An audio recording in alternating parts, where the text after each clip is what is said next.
Cela peut paraître invraisemblable entre la tenue des élections présidentielles de 2016 dans le délai et la tenue d'un dialogue inclusif. L'UDPS opte pour la seconde proposition. C'est par pur réalisme politique, soutient son porte-parole Joseph Kapika. Des détails dans ce journal. Antenna, présentation, John Gombois. Madame, monsieur, bonsoir. L'Union pour la démocratie et les progrès social, parti cher à Étienne Tshisekedi, opte pour la tenue d'un dialogue inclusif dans les plus brefs délais quant au respect des échéances électorales 2016. L'UDPS, par le biais de son porte-parole Joseph Kapika, estime qu'il faut entrer dans une nouvelle transition pour des élections crédibles et apaisées, même après 2016. Il a été interrogé par Alain Kuka. Suivez ses commentaires et interviews. C'est un véritable pavé jeté dans la mare par l'UDPS et ses alliés. Aucune élection ne sera crédible en RDC sans la tenue d'un dialogue inclusif tel que recommandé par l'accord cadre d'Addis Abeba. Ainsi donc, après la tenue l'année dernière des concertations nationales, la RDC s'acheminerait-elle vers un San City bis? Aujourd'hui, c'est un dialogue qui nous est imposé par la communauté internationale à travers l'accord cadre d'Addis Abeba, à travers la résolution 2098 du Conseil de sécurité. Ce n'est donc pas, comme certains le prétendent, une demande de l'opposition, de notre regroupement, d'aller au dialogue. Non. C'est noir sur blanc dans l'accord cadre d'Addis Abeba, dans la résolution 2098. Donc, c'est une rencontre que la communauté internationale nous impose. Elle nous l'impose parce que nous sommes avérés incapables de résoudre nos problèmes. Un nouveau dialogue inclusif, oui, mais pour quelle finalité? L'objectif est clairement défini dans l'accord cadre d'Addis Abeba. Très brièvement, cet accord a signé les certificats de faillite généralisée de la République démocratique du Congo. C'est dans l'accord. De deux, l'accord a préconisé des solutions, c'est-à-dire la réforme de toutes les institutions, je dis bien de toutes les institutions au sens constitutionnel, et la réforme de tous les domaines stratégiques de l'État. Apparemment, la RDC n'a pas encore fini d'être exorcisée de ses vieux démons. Wait and see. Vous suivrez en fin de journal l'intégralité de l'entretien que Joseph Kapika, porte-parole de l'UDPS, a accordé à Alain Kuka. Le président du mouvement du Renouveau et coordonnateur de l'Union pour la Nation, Clément Kankou, compte déposer à l'Assemblée nationale une loi portant statut d'ancien chef d'État, ceci dans le but de donner des garanties d'immunité et d'honorabilité au président Joseph Kabila, au cas où il ne se représenterait pas pour un troisième mandat présidentiel en 2016. C'est un reportage de Gédéon Lukumwena et Safi Maliou. L'alternance politique est un jeu démocratique qui ne présente aucun inconvénient. C'est en ces termes que s'est exprimé Clément Kankou, l'élu de Dibaya au Kassai oriental. Pour ce député national, les révisions intempestives de la constitution de la RDC risquent de faire rentrer les pays dans une spirale d'instabilité. Nous demandons tout simplement au chef de l'État de faire respecter cette constitution, de rentrer dans l'histoire du Congo par la grande porte, d'être le premier chef d'État qui va offrir à ce peuple une alternance pacifique. Et nous estimons qu'il n'est pas tard pour que le chef de l'État s'exprime sur cette question pour ne pas laisser cette problématique empoisonner l'espace politique ou mieux encore l'opinion publique. D'où la proposition de loi qui compte initier Clément Kankou pour créer les statuts d'ancien chef d'État. Hormis le mandat des sénateurs à vie, le président du mouvement pour le renouveau veut de ces faits offrir plus de garanties de sécurité et d'immunité au président Joseph Kabila pour l'inciter à être le premier président en RDC à effectuer une passation de pouvoir dans les règles. Reste à savoir si cette proposition sera bien accueillie dans le camp de la majorité au pouvoir et des partisans du président Kabila. Le territoire de Dibaya est bel et bien au Kassai occidental. Vous aurez certainement corrigé avec moi. coup de balai au sein de la CENI. 96 agents de la Commission électorale nationale indépendante vont être révoqués.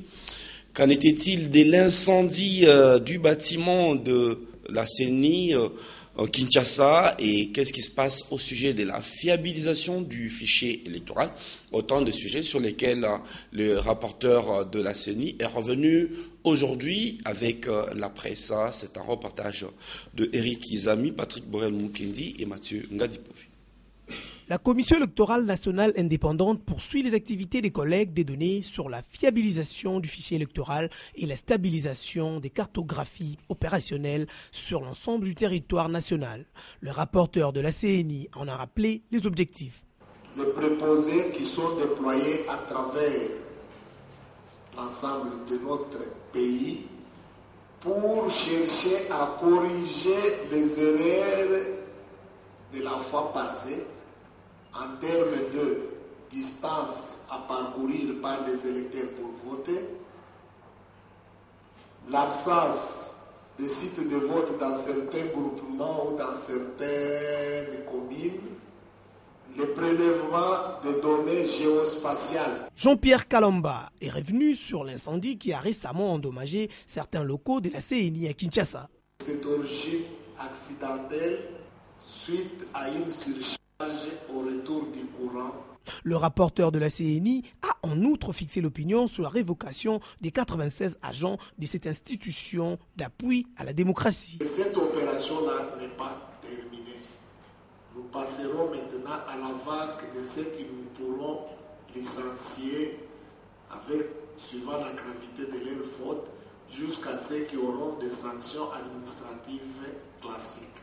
Au travers de toutes ces opérations, la CENI veut garantir plus de transparence pour mettre d'accord la majorité au pouvoir comme l'opposition. Un autre sujet piquant au pays, c'est bien les FDLR qui sont encore dans le Kivu, mais qui devraient être déplacés, transférés plus loin, peut-être en province orientale ou plus loin que ça. Mais combien sont-ils exactement? Les renseignements obtenus auprès de la mission onusienne font état de 1500 FDLR plus ou moins identifiés dans le nord et sud Kivu. Les bilans dans ces commentaires rendus par Polydor Gazami. À ce jour, 305 FDLR et leurs familles sont identifiés au nord Kivu, parmi lesquels 103 combattants et 200 dépendants. Au sud Kivu, 317 FDLR sont regroupés et 83 d'entre eux sont des combattants, tandis que 234 sont des membres de famille. Au nord Kivu, 102 armes ont été retournées par ces forces contre 83 au sud Kivu voisin. Selon la MONUSCO, 70% de ces combattants pourraient être démobilisés d'ici octobre 2014. Ce qui représente un indicateur réel de succès de cette opération. La mission onusienne révèle avoir dépensé près de 1 million de dollars américains dans l'opération de démobilisation des FDLR, dont le nombre ne dépasse pas 1500 individus. Au-delà de décembre 2014, les FDLR qui n'auront pas déposé les armes vont être traqués par les casques bleus, la force d'intervention et les FARDC. Parce que nous sommes dans les Kivu, nous allons y rester. Dans le nord du nord Kivu, Butembo et Beni, ces deux villes seront bientôt électrifiées. Pour en savoir plus, nous allons rejoindre notre correspondant à Butembo, Merveille Kakoulé. Du courant hydroélectrique en ville de Butembo, c'est pour bientôt. C'est en tout cas ce qu'annonce le chef urbain des ressources hydrauliques. Alexandre Kitsa déclare que les travaux de construction des centrales sur les rivières Talia et Dououlou démarrent à début 2015. C'est une entreprise belge qui va donc exécuter ces travaux d'ingénierie. Selon Alexandre Kitsa, cette entreprise a même déjà reçu la licence de distribution du courant électrique, un document lui délivré par l'État congolais. La première lampe doit en principe s'allumer en 2017. Ce courant sera distribué en ville de Butembo et Beni. Selon notre source, c'est l'un d'un site de Talia à 17 km de Butembo et l'autre sur la rivière Lououlou vers Cantine à une trentaine de kilomètres de cette ville commerciale dans les territoires de Beni qui seront interconnectés pour donner du courant aux habitants de Butembo et Beni. Les deux sites sur la rivière Lououlou ont une puissance estimée à 4 MW pour Kisalala et 7,5 MW à Mabuku.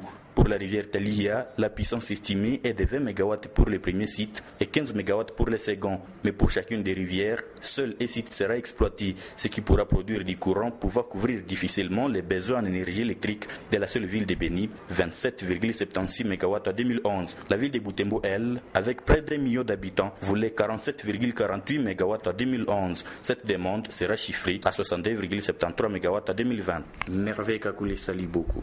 Butembo, Anden A. De Butembo, nous allons nous rendre à Boende, à l'Équateur. Vous le savez, depuis près de 4 semaines, une maladie mystérieuse non identifiée sévit dans les territoires des Boende. À l'Équateur, l'on compte déjà une 60aine des victimes. Le président de la société civile de l'Équateur, en séjour à Kinshasa, en appelle à l'intervention rapide de l'autorité et invite entre-temps la population à garder le calme en attendant de connaître l'origine de cette épidémie. Il est au micro de Sylvie Fortuné Mboula dans cette interview qu'il lui a accordée. Ça fait 4 semaines que cette maladie est en train de tuer les gens là-bas. Et normalement, c'est la province qui pouvait informer le gouvernement central. Et dommage, le vice-gouverneur intérimaire était en mission de service ici. Et je félicite le gouvernement de la République qui l'a pris immédiatement pour descendre sur le terrain. Et on se retrouve à 68 morts. C'est grave. Dieu merci, le gouvernement sur le terrain. Attendons ce que le gouvernement va nous dire. Je suis très, très, très touché parce que c'est mes frères, mes soeurs, des mêmes districts avec moi. Et je ne sais pas, Boende et Befale, nous sommes des voisins.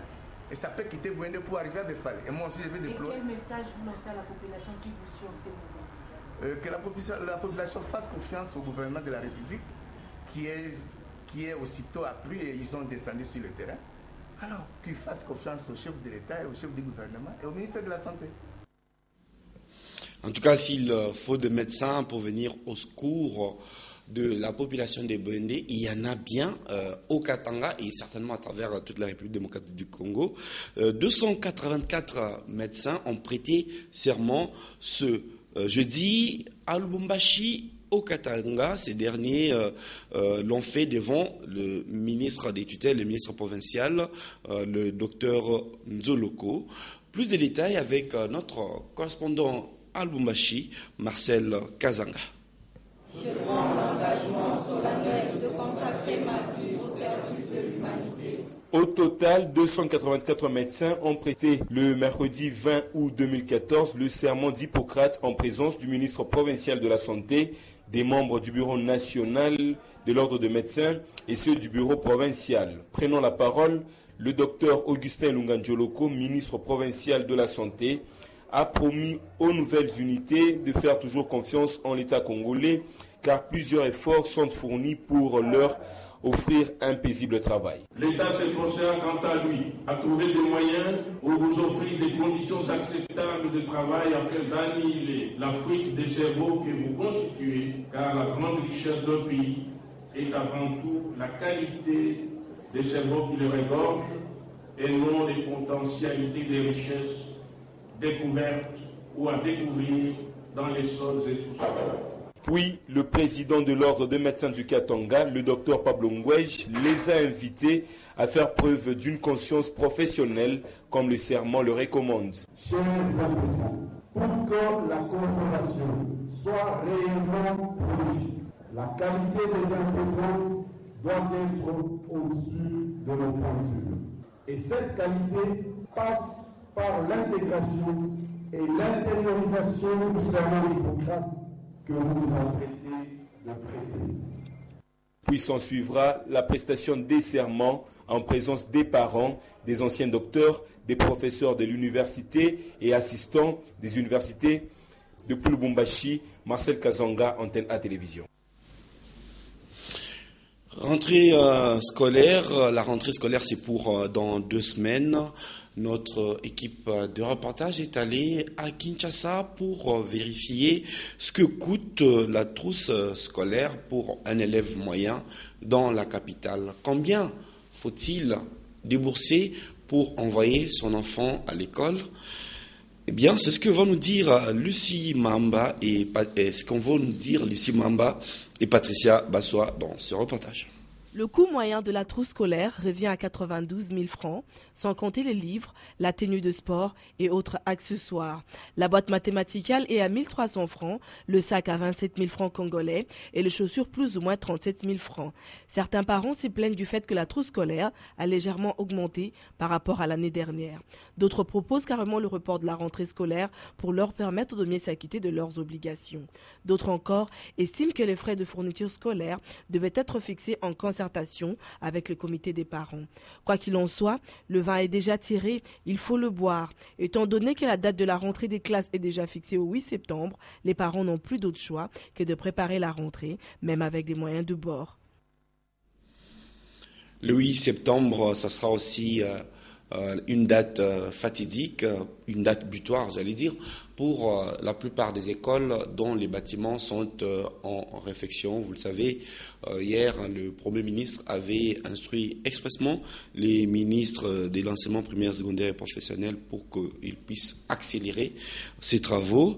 Eh bien, l'Institut technique industriel Kitomesa, dans la commune d'Ekisenso, à Kinshasa, les travaux de réfection de cet établissement sont déjà avancés et il y a lieu de croire qu'à la rentrée, les élèves trouveront les bâtiments pimpants neufs. Lisette Manou, Polydor Ngazami et Duzen Belebele pour le reportage.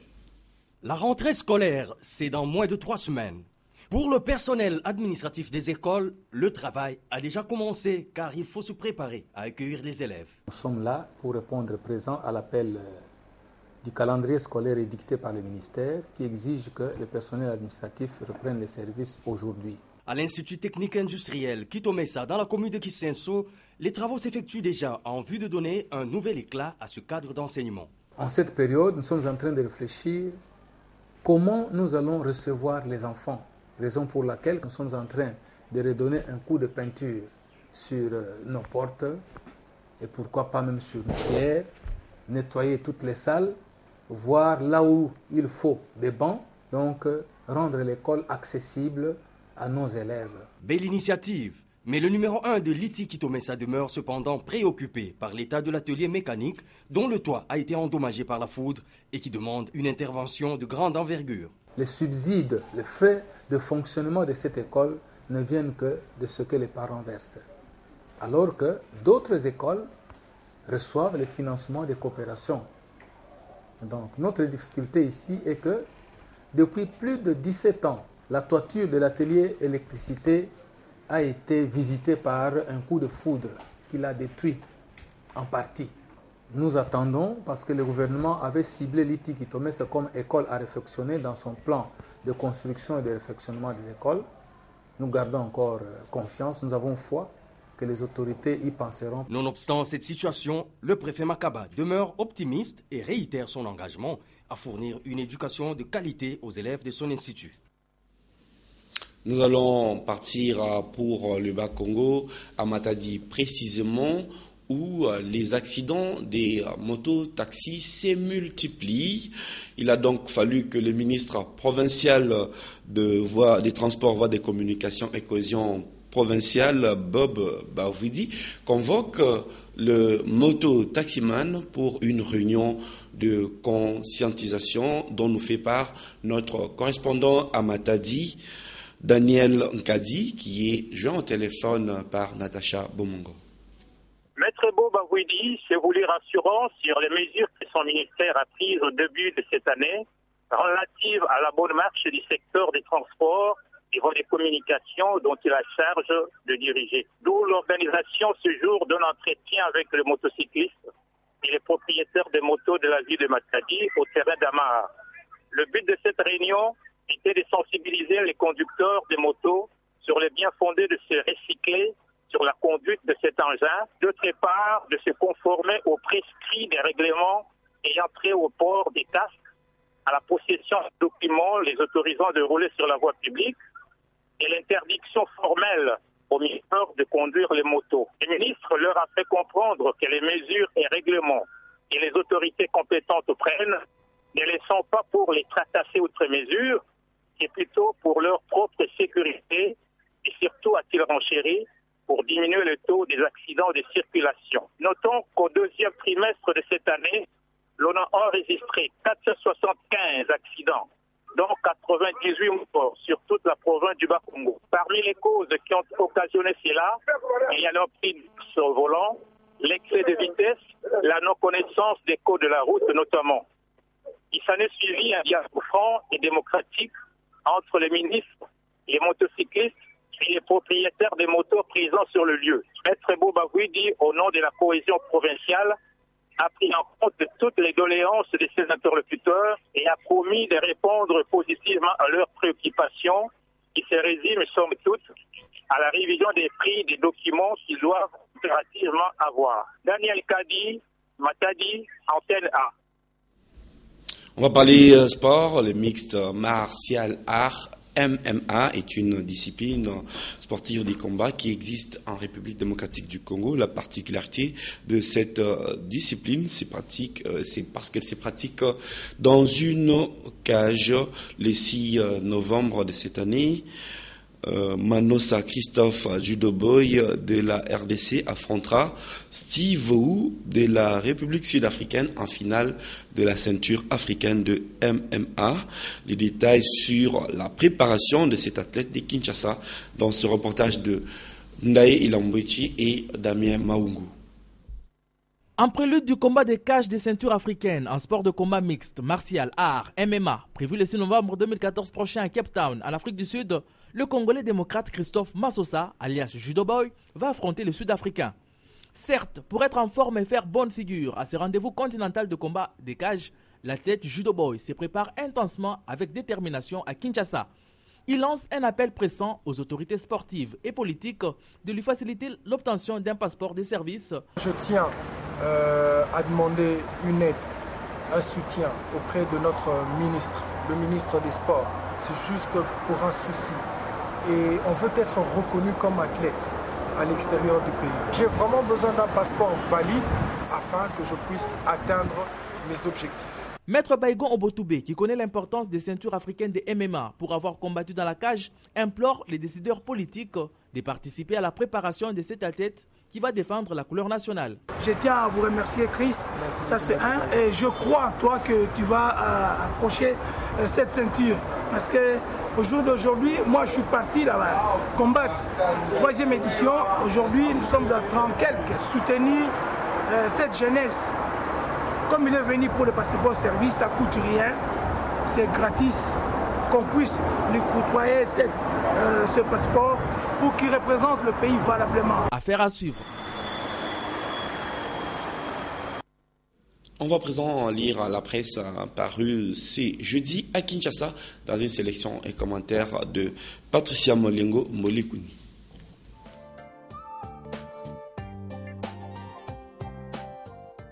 Bonsoir. Le M23, nouvelle version, déjà dans nos portes. La population du Nord Kivu souhaite que le FARDC et la MONUSCO combattent tous les groupes armés avec la même hargne. N'eût été le patriotisme de Raïa Mutomboki, le M27, encore une nouvelle trouvaille de Paul Kagame, ferait déjà parler de lui à l'est de la République démocratique du Congo, annonce la référence plus. Forum de Zaz, quant à lui, signale que la MONUSCO a déjà dépensé $1 million pour la relocalisation de forces démocratiques pour la libération du Rwanda hors de provinces du Nord et Sud Kivu. Cette situation continue à préoccuper la mission onusienne pour la stabilisation du Congo. Avec un projet de loi portant statut d'ancien chef d'État, les députés nationaux Clément Kankou offre de garantie. Le président du MR et coordonnateur de l'Union pour la Nation est livré à l'exercice de restitution de la table ronde de Washington sur la problématique de la révision constitutionnelle en République démocratique du Congo. Selon la Prospérité, Clément Kankou s'oppose farouchement à la révision constitutionnelle et accuse la majorité actuelle de vouloir se lancer encore dans une entreprise pour empêcher que l'alternance tant souhaitée aussi bien par la population que la communauté internationale ne s'oppose, tout en privant ainsi au Congo une passation de pouvoir démocratique et pacifique pour la première fois depuis que ce pays existe. De son côté, le Dépêche de Brazzaville annonce que, concernant le cycle électoral 2013-2016, la majorité veut impliquer l'opposition.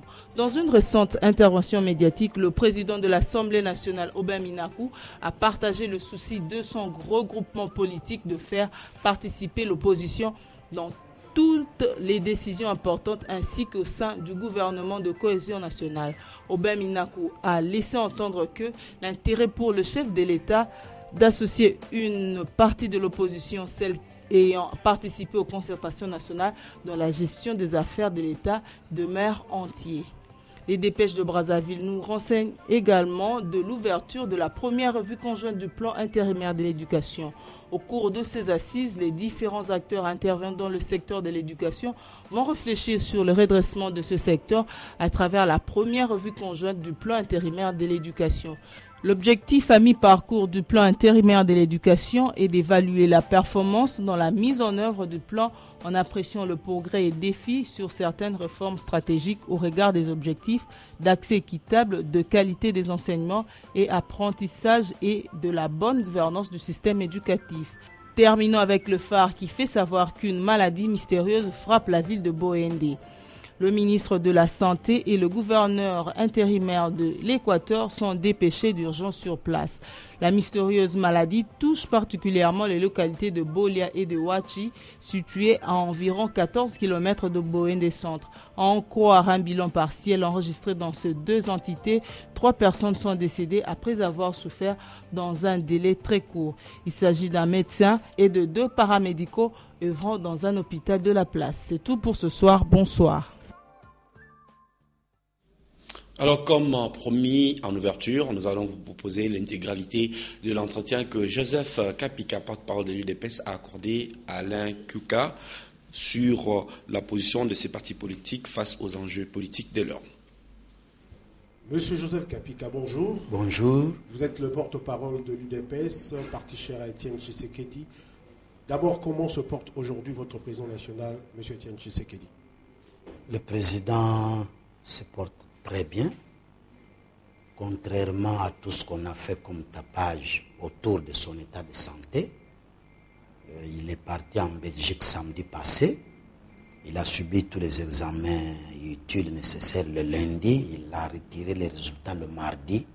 Maintenant, là, il suit les soins en ambulatoire. Ce qui fait que votre confrère RFI, qui est collé à lui, a dit haut et fort qu'il poursuit sa convalescence. Alors, juste après la convalescence, on parle d'un agenda politique chargé. Est-il vrai qu'il aura des rencontres avec des hauts responsables belges et avec la diaspora congolaise? La diaspora congolaise, il n'y a pas de doute possible. Il a aussi un agenda politique suffisamment chargé, mais il est prématuré de dire avec qui il aura des entretiens. Ces jours-ci, ici au Congo, il y a un débat houleux autour de la révision de la Constitution. On a entendu de moins en moins l'UDPS sur ce sujet.